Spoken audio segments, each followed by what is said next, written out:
Halo Sobat Nobar, selamat datang di Nobar. Kembali lagi bersama saya Tobi yang kali ini akan membawakan film gangster yang berjudul Tiger and Dragon Domination atau bisa kita sebut dengan The Mob yang dirilis pada tahun 2023. Awalnya saya tidak terlalu tertarik sama film-film gangster berlatar belakang tahun 90-an. Tapi setelah melihat adegan gelutnya, loh, ini sungguh beradrenalin. Bercerita tentang anak dari kepala gangster Shanghai yang ingin membalaskan kematian ayahnya pada salah satu anggota geng mereka yang berkhianat. Apakah ia bisa membalaskan dendamnya atau ia hanya akan menjemput ajalnya? So, tanpa berlama-lama lagi, siapkan mata, telinga, dan anu-anuan kalian semua. Mari kita nobar dan inilah The Mob.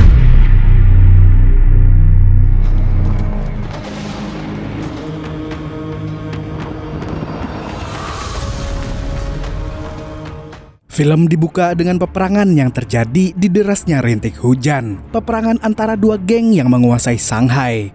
Di sana, kita dapat melihat pemeran utama kita yang bernama Fang maju dengan berani untuk menghabisi temannya sendiri yang bisa kita panggil dengan nama Lin. Tapi ini hanyalah bagian dari pembuka film, karena awal yang sesungguhnya akan dimulai dari beberapa waktu sebelum kejadian ini.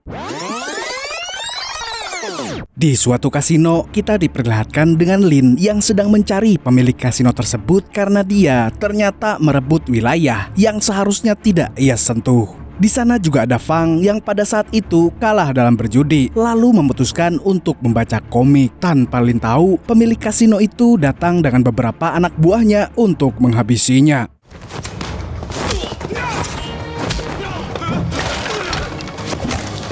Fang yang menyadari ada pertengkaran seru di dekatnya memutuskan untuk membantu Lin karena Lin terlihat kesusahan melawan banyak orang sendirian.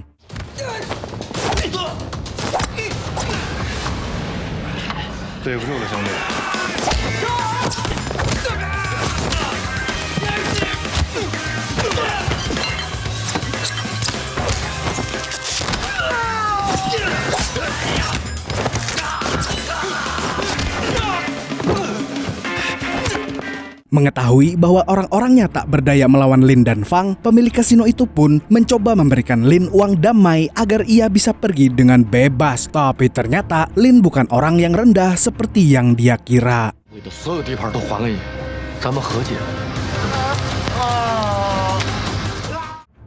Keesokan harinya, Fang sedang nangkring di tempat ayahnya. Ayahnya adalah kepala gangster yang menguasai Shanghai. Di sana, mereka sedang berdialog bersama kepala polisi Rong dan kakak Fang yang paling tua bernama Bambi. Mereka membahas tentang suplai serbuk magic yang belakangan ini sedang marak di Shanghai. Setelah itu, Fang dipanggil oleh ayahnya karena ia terlihat sangat berantakan.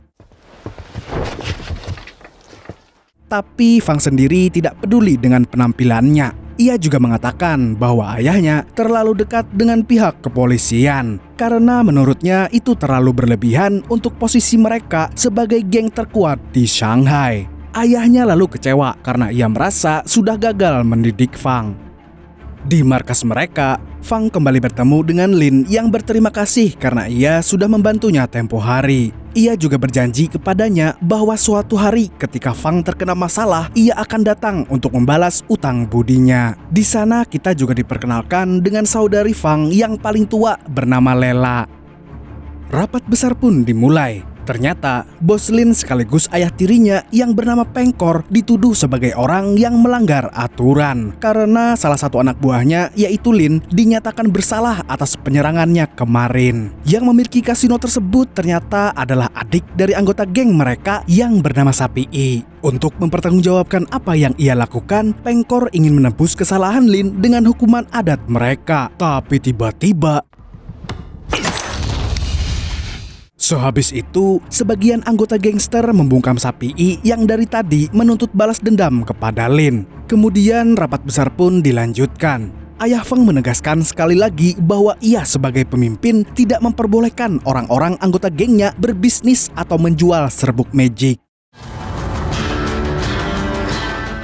Di perjalanan pulang, Pengkor memberitahu bahwa ia sudah muak dengan semua peraturan yang dibuat oleh kepala gangster. karena ia baru saja ingin memulai bisnis jual beli serbuk magic. Di rumah Pengkor, kita akan diperkenalkan dengan sosok yang paling bejat di film ini, tidak lain tidak bukan, ialah Samidi. Samidi adalah anak dari Pengkor. Tidak seperti Lin yang diangkat sebagai anak, Samidi adalah anak dari seorang selir yang dianggap hina. Karena itulah Pengkor tidak terlalu menyukai anak kandungnya itu.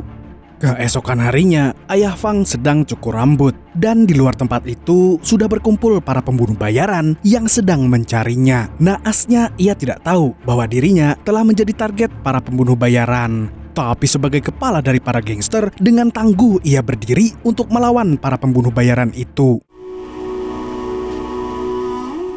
Fang datang dengan terburu-buru untuk melihat tubuh ayahnya yang sudah tidak bernyawa. Tubuhnya dipenuhi luka-luka karena ia mencoba mempertahankan dirinya sampai akhir. Melihat keadaan mayat ayahnya, Fang langsung menuduh Sapii sebagai dalang dari apa yang menimpa ayahnya. Karena ia tahu persis bahwa Sapii menjadi sangat malu saat rapat besar tempo hari. Bambi dan Lela mencoba menenangkannya, tapi Fang yang sedang dikuasai api balas dendam tidak menghiraukan perkataan dua kakaknya.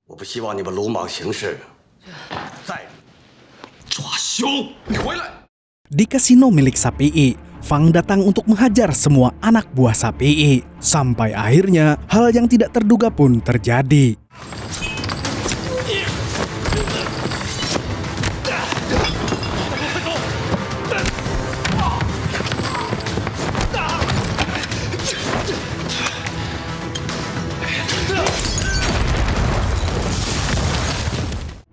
Scene kemudian berpindah pada Samidi yang bangga dengan rencananya yang berjalan mulus. Ternyata pembunuhan kepala gangster dan pemboman di kasino Sapii didalangi oleh Pengkor dan Samidi. Tapi Pengkor masih merasa anaknya itu ceroboh, dikarenakan ia masih menyisakan dua anak buah mereka sebagai saksi.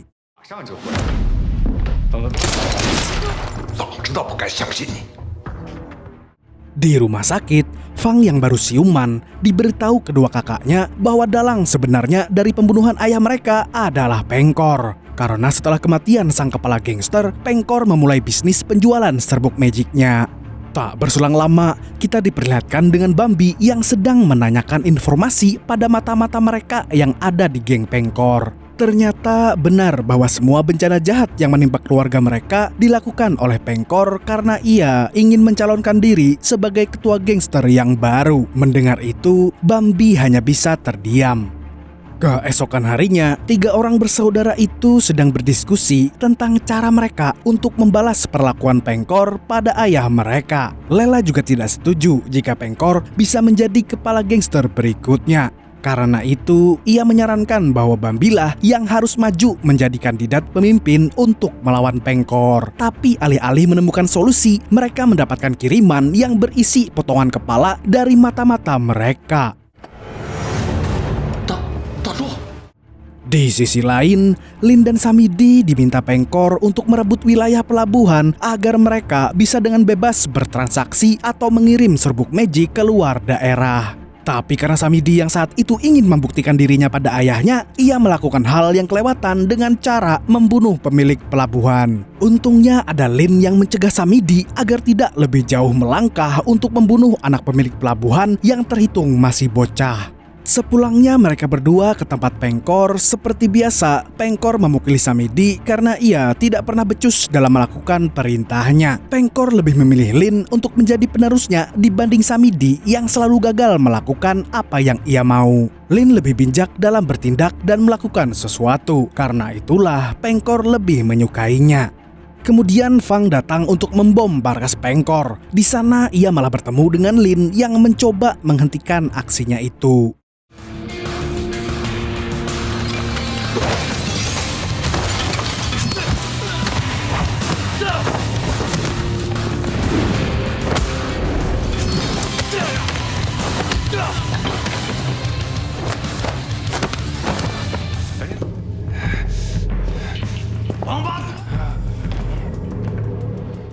Samidi lalu datang bersama kepala polisi Rong untuk menangkap Fang atas kekacauan yang ia perbuat. Di kantor polisi, Lela dan Bambi datang untuk menebus adik mereka itu. Tapi Samidi yang masih tidak puas dengan hanya diberikan uang damai, meminta bahwa kekacauan yang dilakukan oleh Fang dibayar sesuai adat aturan geng mereka.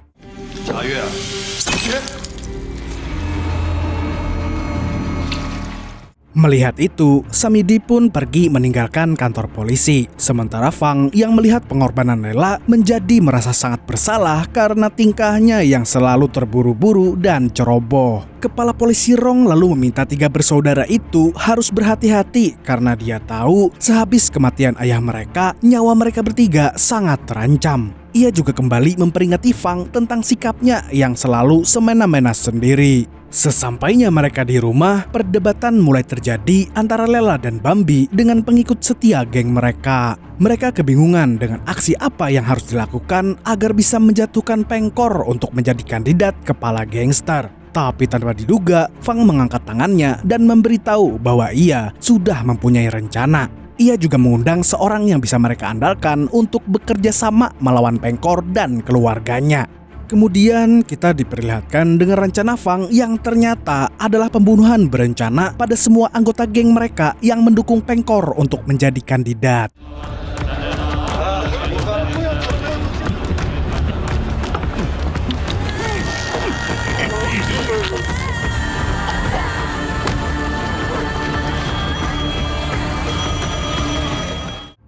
Di markas, mereka mengetahui bahwa banyak pembunuhan yang terjadi. Kepala polisi Rong pun datang untuk menanyakan langsung tentang apa yang terjadi pada geng penguasa Shanghai tersebut. Di sana kita juga dikejutkan dengan kedatangan Sapi I yang sekarang membela pihak keluarga Fang. Karena ia sudah mengetahui dalang dari pemboman kasino miliknya adalah Pengkor.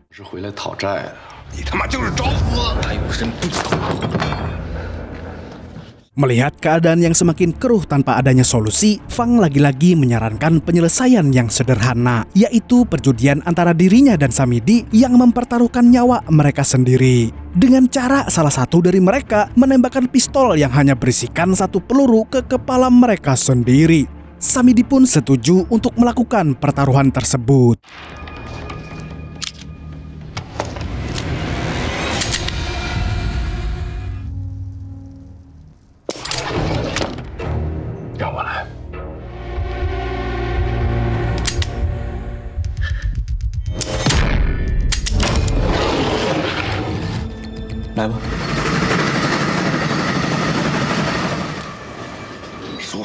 Setelah kejadian itu, Fang beserta 2 saudaranya dianggap telah berhasil mengalahkan sekaligus mempermalukan Pengkor dan Samidi. Tapi sesampainya mereka di rumah, Fang tetap kena teguran dari Lela karena berani mengambil langkah yang bisa membuatnya kehilangan nyawa. Tapi Bambi kemudian mengatakan karena aksi Fang tersebut, mereka berhasil mendapatkan kepercayaan orang-orang untuk memilihnya menjadi kandidat kepala gangster yang baru. Mendengar itu, Fang pun merasa berhasil karena rencana yang ia mau berjalan dengan sempoa.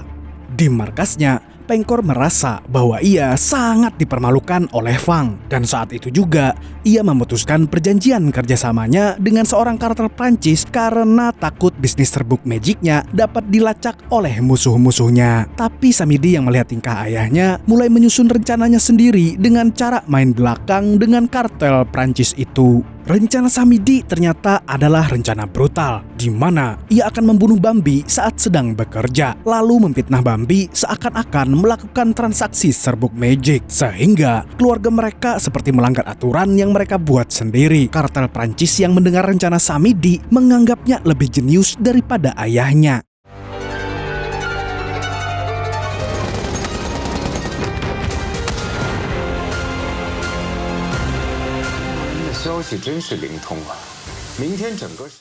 Mengetahui bahwa kakaknya telah dibunuh dan dituduh oleh masyarakat sebagai pengedar serbuk magic, Fang menjadi sangat emosi sehingga memutuskan untuk menghabisi keluarga Pengkor saat itu juga. Saya juga emosi. Tanpa basa-basi, ia terang-terangan datang seorang diri ke markas Pengkor untuk membalaskan dendamnya.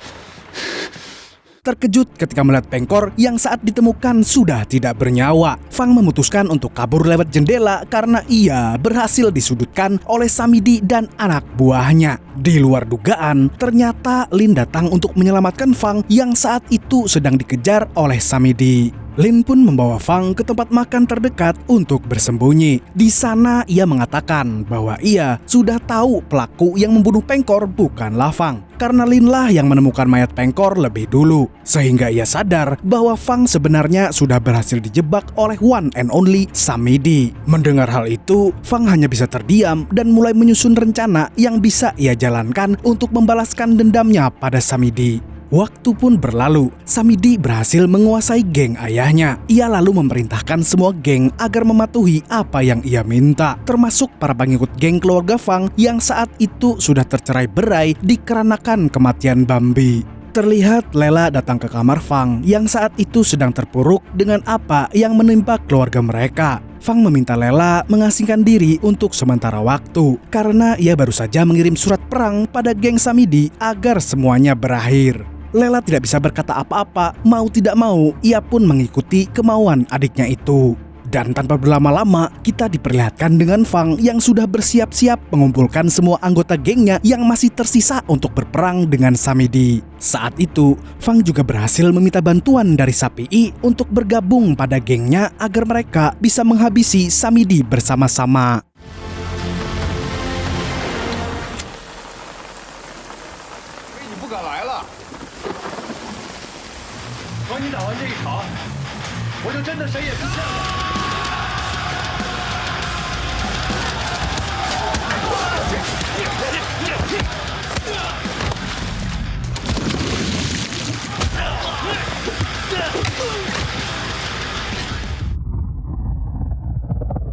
Sayangnya, Fang terpaksa melawan Lin yang sudah ia anggap sebagai teman baiknya. Karena di sisi lain, Lin tidak bisa meninggalkan ikatannya dengan gengnya yang mana sekarang sudah dipimpin oleh Samidi.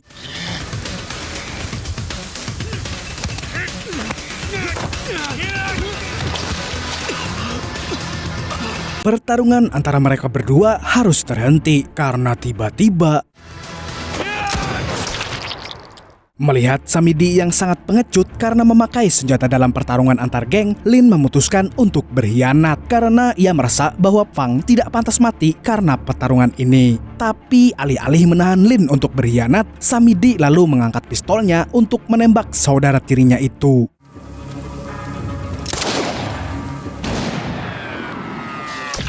Fang yang marah ketika melihat temannya dibunuh oleh Samidi langsung menghajar Samidi dengan bogem mentah yang ia lontarkan berkali-kali ke muka penjahat itu.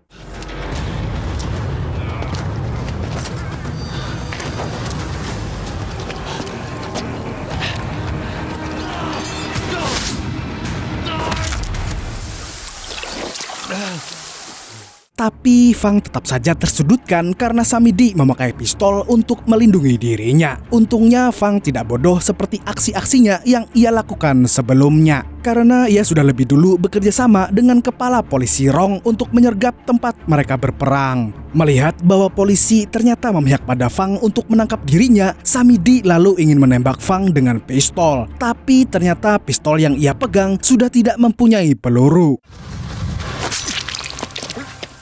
Setelah berhasil membunuh Samidi, Fang mengklaim tahtanya sebagai kepala gangster mereka. Ia juga berjanji bahwa ia akan terus melindungi Shanghai dari transaksi jual beli serbuk magic. Film pun ditutup dengan memperlihatkan Fang yang berjalan di antara barisan para anggota geng dan para polisi yang setuju dengan apa yang ia katakan. Tamat. Sepandai-pandainya tupai melompat pasti akan jatuh juga. Inilah makna yang ingin diperlihatkan di film ini. Karena sekalipun kita sebagai manusia membuat rencana kotor, pasti suatu saat akan terkena batunya. Segitu dulu untuk kali ini. Saya Tobi mewakili orang-orang yang masih makan Ini gimana sih naskahnya? Masih aja pakai mantel hujat. Kiranya aku bungul kalau lah diulang-ulangnya terus. Aduh, hai. Mengucapkan sampai jumpa di video selanjutnya dan kamsya. Assalamualaikum warahmatullahi wabarakatuh. Tidak lupa mengucapkan terima kasih kepada Bapak Aziz from Banten yang telah mendonasikan uangnya untuk pembuatan video ini. Dan Pak RT yang selalu menonton video nobar. Buat sobat nobar semua, jaga kesehatannya karena saya juga sedang meriang nih.